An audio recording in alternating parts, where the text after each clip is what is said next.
Welcome to the deep dive. Today we're taking a plunge into a really interesting set of materials about a new, pretty ambitious real estate project. We've got a detailed presentation right here about the Trygon Centre. hmm That's the mixed-use community down in Mission Valley, California. Exactly. And our goal today is to, extract the most important bits from this document, give you that shortcut to being really well informed on this development. Okay, let's unpack this. Yeah, what's interesting is how it's not just about the buildings, right? The document lays out this whole lifestyle vision.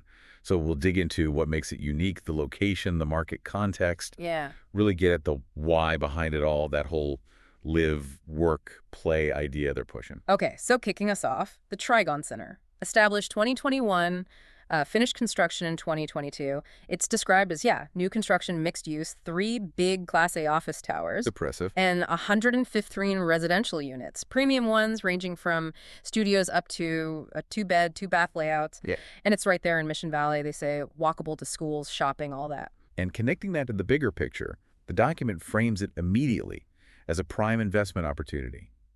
It even mentions the owner might consider offers for both parts together, residential and commercial. That's pretty notable. Yeah, you don't always see that. No, and that Class A label on the offices, plus the high-quality build for the residential, Yeah. it really makes it stand out in what's already a growing rental market there in Mission Valley. Right. Now, this is where it gets really interesting, I think, especially for investors. The location advantages, they highlight it's just steps from the San Diego trolley. And that trolley's expanding, right? To places like UCSD, the UTC Mall, big office hubs. Over 6 million square feet of office space eventually connected there. That's huge. Yeah, and it's right next to the Mission Valley Shopping District. Plus, it's LEED Platinum certified. Which is a major environmental credential. Absolutely. And this combination, it speaks directly to what the document calls incredible value creation and secure investment retainment. You've got the synergy with Fashion Valley Mall, nearby Hillcrest booming. It creates this very desirable trade area. So it's a rare chance to get into something of this scale and that kind of economic hotspot. Exactly. Yeah. And that LEED Platinum thing, it's not just about sustainability points. For investors, that often means lower running costs, better tenant attraction or retention, maybe even a higher valuation down the line. It ticks a lot of boxes. Okay, let's get into the specifics. The address is 2499 Qualcomm Way, definitely a Class A building. The zoning is EMX1, and the site, it's big, 12.9 acres. Wow, that's over 500,000 square feet. Yeah, it houses those 115 residential units, 248 parking spots, crucial for San Diego, Very crucial. and a proposed height of 70 feet. Utilities like water, sewer, trash, they're master metered, then build back. That seems like a small detail, but it actually simplifies things operationally. And that zoning, EMX1, employment mixed use, Yeah. that's key because it specifically allows both the offices and the housing on one site. Right, giving them flexibility. Huge flexibility. Yeah. They can adapt if the market shifts more towards housing or more towards office space. It lets them really integrate that live, work, play idea structurally. The scale, the Class A status, it all points to a very premium offering. Now, one of the core ideas they keep coming back to is this enriched lifestyle built on 3 components: live, work, and play. Right, that pronunciation, live. Yeah. They even mention the symbolic meaning of a pyramid, like representing a higher perspective or something. It's definitely aspirational language. It is. It's clear they're not just selling square footage. No, and it raises that question, how does a building actually embody a philosophy? The idea seems to be creating an atmosphere, an executive premier standard of life, as they put it. Whether you're there for business or living there or just visiting. Exactly. It's about the whole experience, the environment they're trying to craft, more than just bricks and mortar. Okay, shifting gears a bit to aesthetics. The branding. They have a very specific color palette for the logo. It's subtle. A certain shade of blue, black, stone blue, and cream. Minimalist, yeah. But what's interesting is they actually explain the psychology behind it. They state these colors were chosen to represent things like stability, professionalism, authority, Uniqueness, openness. even a creative temperament. Yeah. It shows a really thoughtful approach, trying to link the visual identity directly to the feeling they want the place to have. A subconscious connection to that lifestyle they're selling. Precisely. Now, the building itself, described as a heavily secured high-rise. Simple finish, adaptable for tenants, and their ideal commercial tenant. They actually name it a government or defense contractor. Wow, specific. Yeah, they envision them as a long-term lessee for the whole building. They'd even offer discounted residential units to their employees. That's a clever strategy. Secure anchor tenant plus built-in demand for the apartments. And for the residential side, standard floor plans, but they mention options for room sharing in the bigger units. Which again points towards maybe young professionals, possibly students. Yeah. Flexible living arrangements. Exactly. So that caters perfectly to that target demographic for the live, work, play concept. People needing easy access to schools, jobs, retail, and the construction details back this up: steel, reinforced concrete, premium glass, plus amenities like a state-of-the-art gym, a theater room. It all reinforces that high-end feel for that specific audience. So what does this mean for Mission Valley as a whole? It's already a big shopping and entertainment hub, right? 3 major malls, tons of stores. Absolutely. And the transportation piece is huge. That trolley green line nearby, the Rio Vista station. And it's surrounded by freeways, the 8, the 805, the 163, very connected. Yeah, true regional access. But it's not just about getting around. The document highlights the community context, too. Schools rated above average, a major library branch. And leisure stuff. 45 movie screens, 200 restaurants, 450 shops. Plus trails along the river, Mission Trails Park nearby, golf, a YMCA. It sounds like a lot packed in. It is. And they throw in that statistic about Mission Valley residents having the shortest commute times in San Diego. That's a big quality of life factor. Definitely a draw for that young professional crowd. Exactly. It reinforces the appeal for people who value that balance and accessibility. Okay, what about the market itself?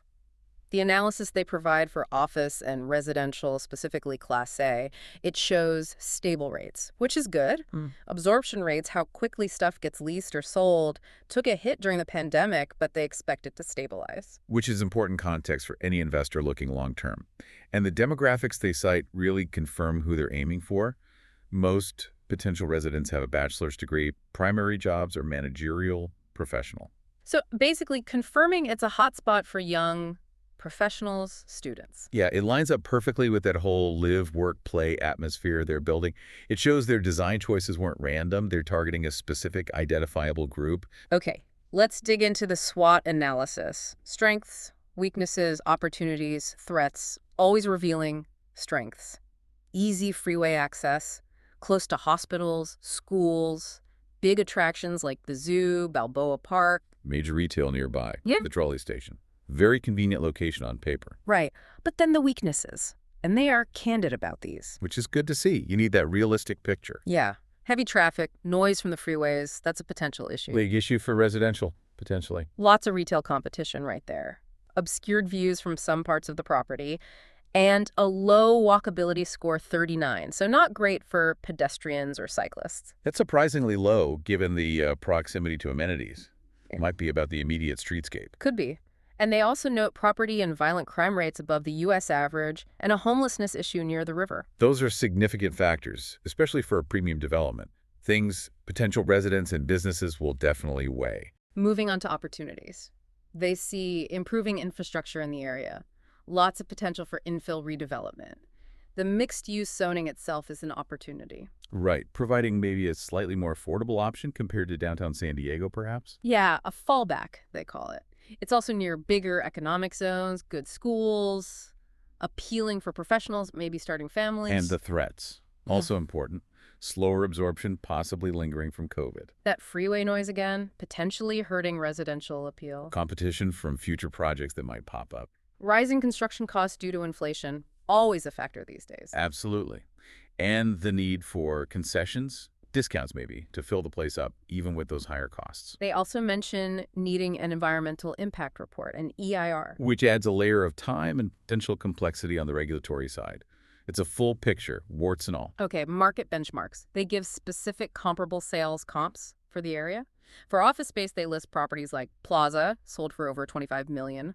Mission Valley Crossroads, over $36 million. Physicians Medical Center, way up at $74 million plus. Even a mention of the Navy building at Ratty D, signaling that high-end market. And similar story for multifamily. Broadstone Balboa Park, price undisclosed but clearly premium. Valentina by Alta, the Vita North Park, both over $52 million. AV8, sold for over $70 million. This data really grounds the project. It shows Mission Valley is a market where big money changes hands for quality Class A properties, both office and residential. So Trygon is entering a pretty established high-value zone. Exactly. These comps help frame the potential value and the risk, showing it's in line with what the market already supports. Now let's talk about the future-ready features, the partnerships they've integrated. Seems very modern. 2 Amazon locker hubs, Convenient. spin hub laundry facilities, micro-mobility support with Bird, Jump, Wheels. So scooters, bikes. Yeah. 7 exclusive Zipcar spots for car sharing, designated zones for DoorDash, Instacart deliveries, They're really thinking about how people use services today. and high-speed fiber internet through AT&T. What's really smart about this, though, is how they frame it. It's not just convenience. They explicitly say it provides a more sustainable experience. Right, encouraging alternatives to owning a car, managing deliveries efficiently. But also, critically, these partnerships provide multiple streams of revenue. Ah, interesting. Yeah, it's a blend of being greenish and business savvy. It makes the property feel very current, very integrated with modern life, while also boosting the bottom line. Finally, the document wraps up with a financial pro forma. We don't have the specific numbers in our source material here. No, but its inclusion is key. That pro forma is where the rubber meets the road for investors. It lays out all the projections, income, expenses, cash flow, potential returns. It models the financial viability. It brings everything we've discussed, location, features, market, into sharp financial focus. The so what for the money people. Exactly. It's the crucial piece for anyone seriously evaluating the investment. And that really wraps up our deep dive into the Trygon Centre. We've gone through the vision, the location, the specifics, the market context, really trying to grasp that whole live, work, play lifestyle they're aiming for there in Mission Valley. Yeah, and looking at documents like this, even summarized, it gives you such a powerful insight into these complex projects. You see how everything connects from the color choices and the logo right down to the SWOT analysis of crime rates and traffic. It all builds the picture. It really does. So what does this all mean for you listening? When you see these ambitious mixed-use projects going up in dynamic places like Mission Valley with all their strengths and challenges, how might they fundamentally reshape the way we think about urban living, what we expect from our communities? Is the Trygon Center maybe a glimpse of how cities might integrate life, work, and leisure more closely in the future? Something to mull over. Man. Until our next deep dive.